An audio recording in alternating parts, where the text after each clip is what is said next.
The sirens had long since vanished into the night, but their echo left a hollow hum inside the house, a hum that seemed to settle into the walls and crawl beneath the skin.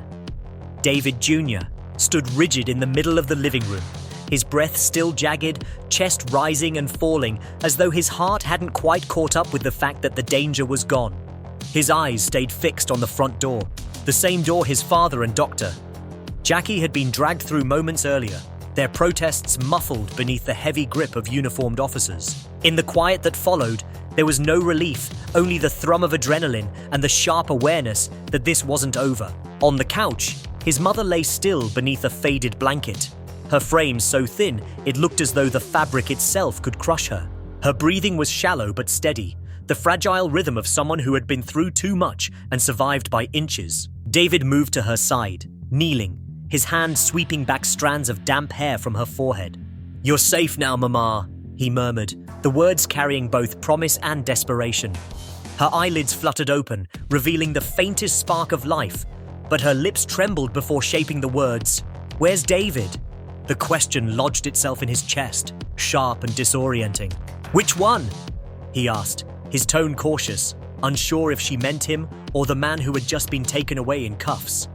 Her gaze sharpened with sudden clarity, cutting through the haze like a blade. "The one who promised to love me, the one who stood before God and swore he'd never let me walk through a fire alone, but poured gasoline instead." Her voice cracked, not from weakness, but from the fracture of long-buried truths finally surfacing. David Jr. felt something inside him splinter. He had known his father's cruelty, had seen its shadows in 100 small ways, but hearing it from her lips with such raw precision stripped away the last threads of doubt. She went on, her voice strengthening with each syllable.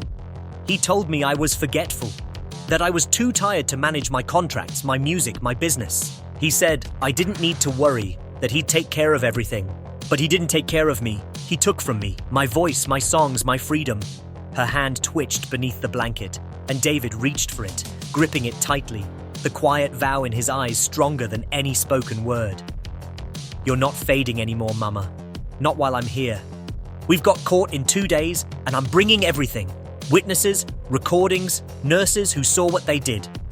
Even your assistant is ready to testify about the time she caught Dad slipping pills into your smoothies."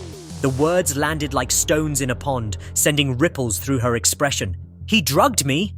she asked, her tone caught between disbelief and horror. David's nod was deliberate, heavy with the weight of truth. "And Jackie signed every prescription under a fake diagnosis, early onset dementia. That's why they locked you out of your own studio. That's why they kept telling you you'd forgotten lyrics. That's why your album never released." Her hand flew to her chest, her breath hitching. "They were trying to erase me." "And they almost did," he said, his voice low and fierce. "But we're going to make sure they never touch you again." She shifted slowly, reaching toward the nightstand. From it, she drew a small, worn notebook, the edges frayed, the pages soft from years of handling. Her hands shook as she pressed it into his palms. "I wrote it all down. Every time something felt wrong. Every time he told me I was imagining things. Every time she handed me pills without labels." David opened the notebook, his eyes scanning line after line, each one a wound reopened. Dates, times, symptoms, moments when her mind slipped into darkness she couldn't explain.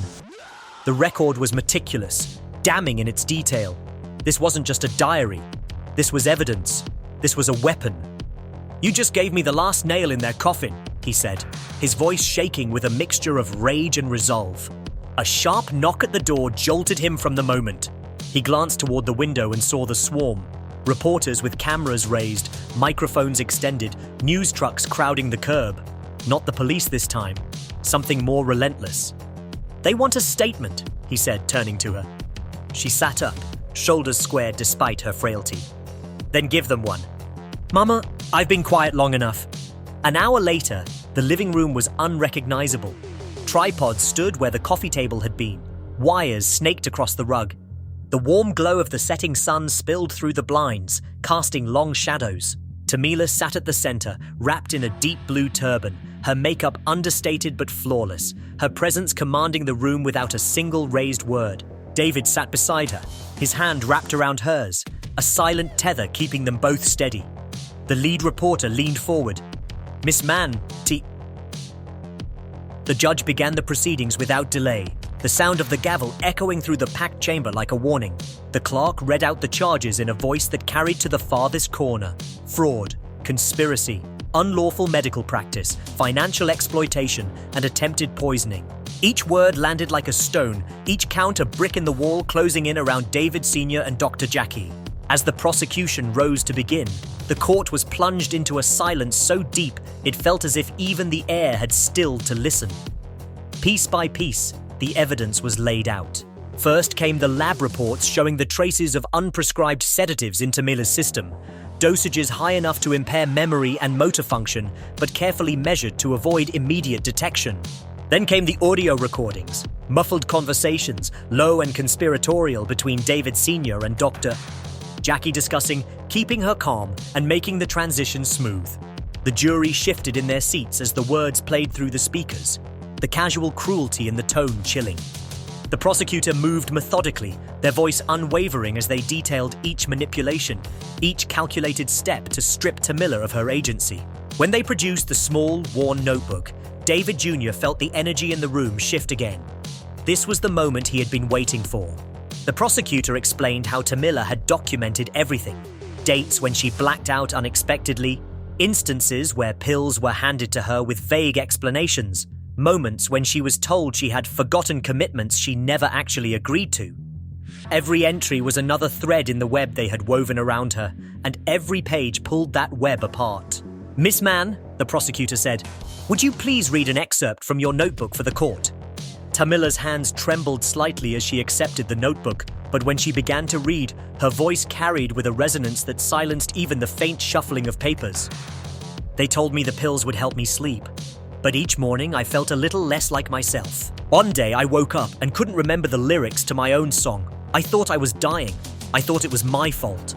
Her voice cracked but didn't break, the words landing heavy on the jury. Murmurs rippled through the gallery. The defense rose quickly, trying to seize the moment. They painted David Jr.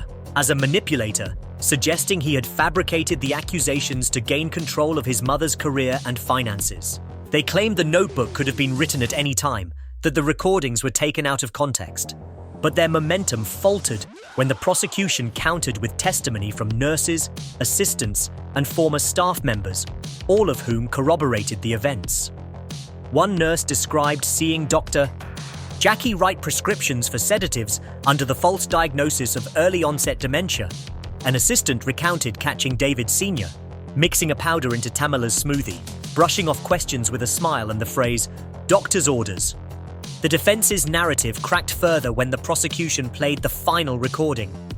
David Sr., his voice clear and unmistakable, filled the courtroom. "She won't know the difference. Just keep her calm until the paperwork's through." The effect was immediate. A collective gasp, a sharp intake of breath from more than one juror. Tamila sat still, her chin high, her hands clasped tightly in her lap. David Jr. kept his eyes fixed on the judge, refusing to grant his father even a flicker of acknowledgement. This wasn't about him. It had never been about him. It was about the woman who had raised him, who had given him music and faith and strength, even when hers was being stolen. The prosecutor's closing argument was surgical. They spoke of trust betrayed, of a career nearly erased, of a woman who had been targeted, not by strangers, but by those sworn to protect her. They reminded the jury that the law existed to shield the vulnerable and to punish those who preyed on them. When it was the defense's turn, their words rang hollow, their confidence frayed.